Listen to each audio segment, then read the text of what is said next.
dramatic music. This is Grand Harbour, Malta. Today it's a beautiful tourist destination, but during World War II it was a battleground.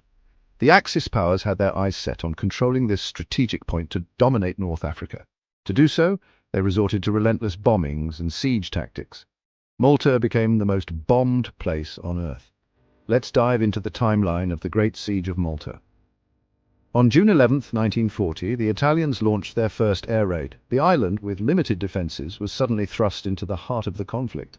By January 1941, the Germans had taken over the bombing campaign with their superior Luftwaffe, and Malta's skies were filled with enemy aircraft.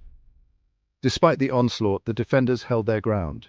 Major Maurice Agius and his anti-aircraft gunners devised the box barrage tactic, forcing enemy bombers to higher altitudes, reducing their accuracy.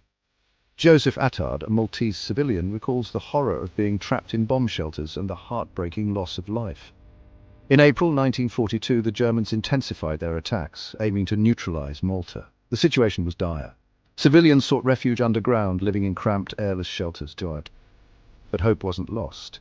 In May, the arrival of Spitfire fighters marked a turning point. They battled fiercely, reducing the frequency of daylight raids. George "Buzz" Burling, a Canadian ace, became a legend during this period, shooting down numerous enemy aircraft. Yet the island's supplies dwindled, and by mid-1942 Malta teetered on the brink of surrender. The fate of Malta hung on Operation Pedestal, a crucial convoy that set sail in August 1942. The convoy faced relentless attacks, but the tanker Ohio, carrying precious fuel, miraculously made it to Malta. This brought a glimmer of hope and renewed vigor to the island's defenders.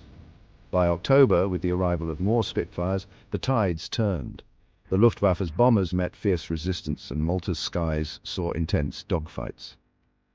The struggle in Malta mirrored the wider war in North Africa. On October 23, 1942, the Eighth Army launched an offensive against Rommel's forces, and by November, American troops landed in North Africa. The siege was effectively over. Malta endured unimaginable hardships but never surrendered. The resilience and courage of its people and defenders turned the island into a symbol of unyielding spirit.